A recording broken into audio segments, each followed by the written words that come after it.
Good, happy Monday morning, April 8th, 2019. I'm Riley King, and welcome to the Riley King Newscast, right here on the Riley King Network. Let's begin. First up, fundraiser underway for residents impacted by Newmarket fire. With more on that, let's go to WMUR News 9, Tim Callery.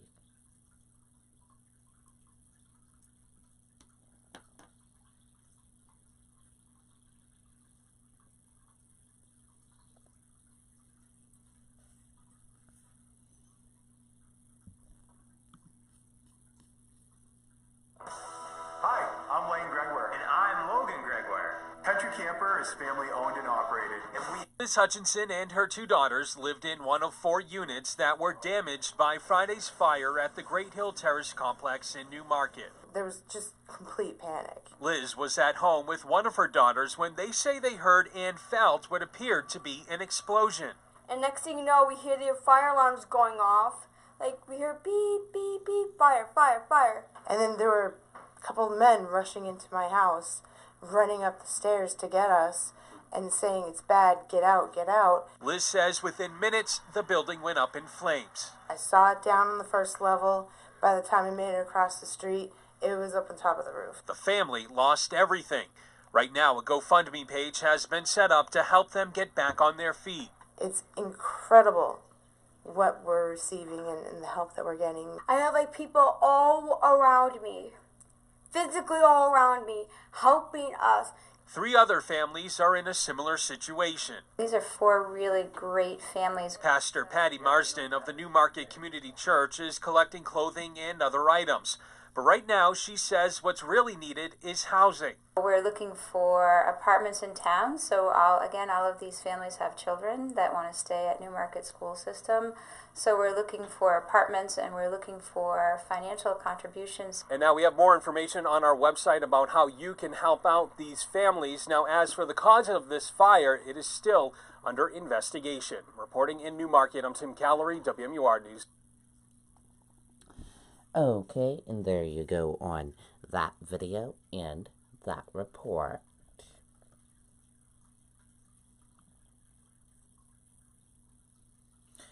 Crews battle to alarm fire in Keenan warehouse. Let's take a listen to that video from WMUR News 9.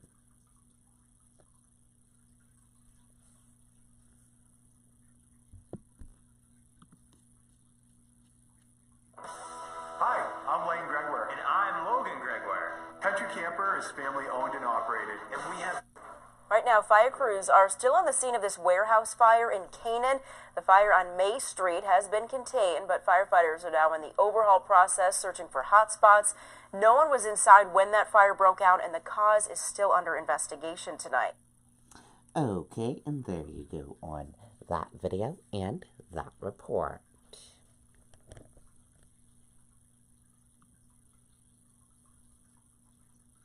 Boston police identify 74-year-old woman killed in Mattapan triple shooting. Let's take a listen to that video from WCVB Boston.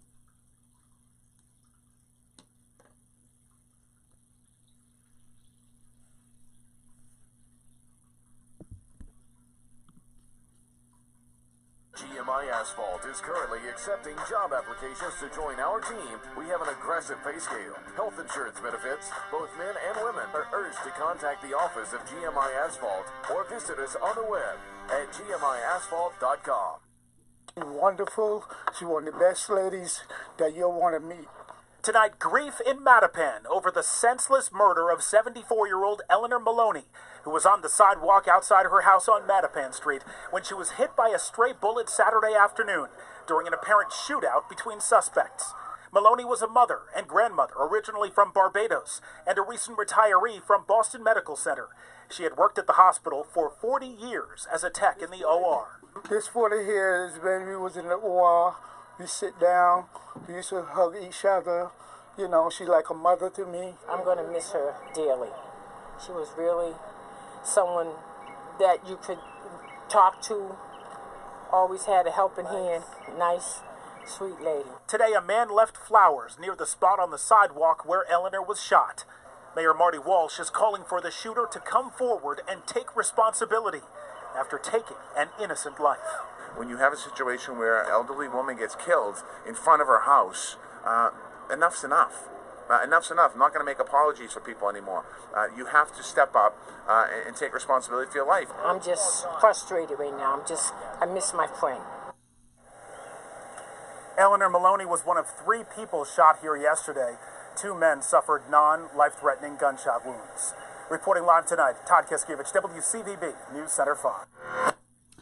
Okay, and there you go on that video and that report.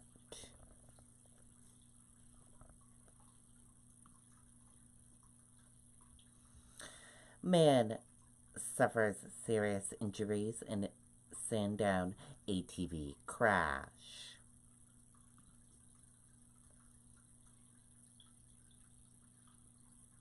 Let's take a listen to that video from WMUR News 9.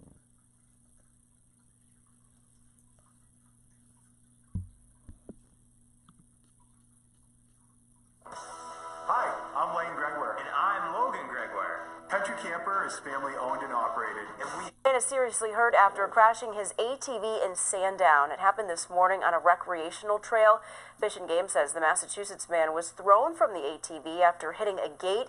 He was then airlifted to a Boston hospital. Officers say speed appears to be a factor. Okay, and there you go on that video and that report.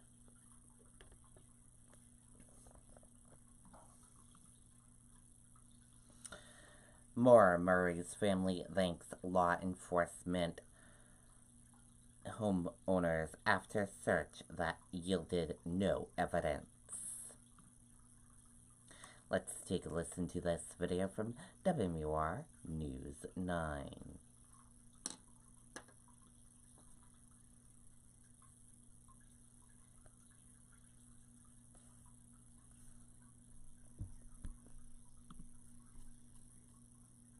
This is not your kid's sandbox. This is the place that brings your backyard dreams to life. Tonight, family of a Massachusetts college student who disappeared in New Hampshire more than 15 years ago are now thanking law enforcement for a recent search related to her case. Maura Murray's sister, Julie, released this statement that reads in part, "My family and I have processed the events of this past week. While we are saddened that it did not provide closure, we are beyond appreciative for the total team effort surrounding the search." Now, it comes after that search on Wednesday when investigators dug up a basement of a home in Woodsville near where Murray disappeared. Now, no evidence was found, according to the Attorney General's office. Murray crashed her car in February of 2004 and has not been seen since. Okay, and there you go on that video and that report.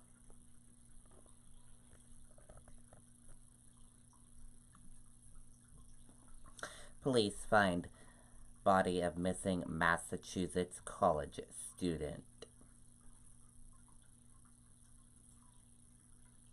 Police found the body of a missing college student Sunday morning in Roxbury. The family of 19-year-old Maximilian Carboni identified his body, which was found in a wooded area near 123 Crescent Street in Roxbury. The area is about a block from where he was last seen early Saturday morning. The medical examiner retrieved the body from the woods and also possibly identified Carboni. Detectives do not believe Carboni's death is suspicious at this point in the investigation. Sources tell WCVB that Manhattan teen fell to his death. Boston police issued a missing persons alert for Carboni at 10:04 p.m. Saturday. Police said Carboni, a sophomore at Wentworth Institute of Technology, was last seen between the hours of 1 a.m. and 2 a.m. Saturday at a party in the Allegheny Street area. Police began searching for Carboni at 7 a.m. Sunday and found his body at approximately 8:08 a.m. A representative from Wentworth was at the scene to speak with students. The school released the following statement, and take a look at that statement.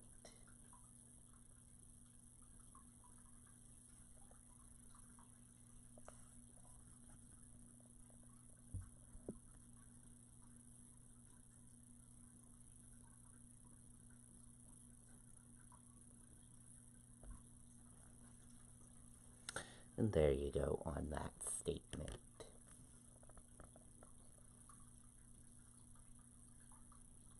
Boston police are actively investigating the incident. Anyone with information is asked to contact detectives at 617-343-4275. Those who wish to provide anonymous tips can call the Crime Stoppers tip line at 1-800-494-TIPS or text the word TIPS to crime or 27463.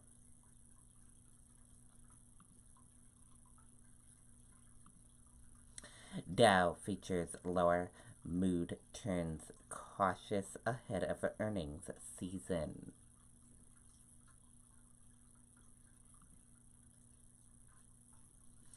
U.S. stocks index were lower Monday morning, with market participants worried about what is likely to be a tough earnings season. Motel 6 will pay $12 million after sharing guest information with ICE.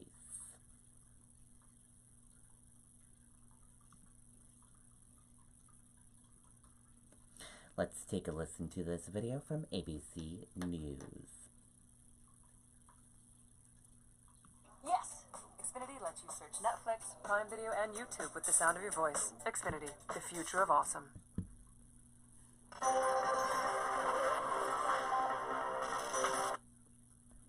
Sorry about that. We have the wrong video. We do not want that video.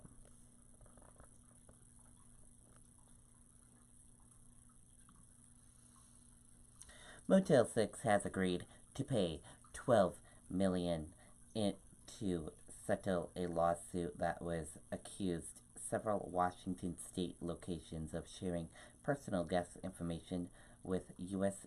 immigration officials. And that does it for the Riley King Newscast right here on the Riley King Network. I hope you all have a great rest of your day, and I'll see you back here later on today for another newscast. And I'll have a news report coming up in a little bit. Goodbye, everyone.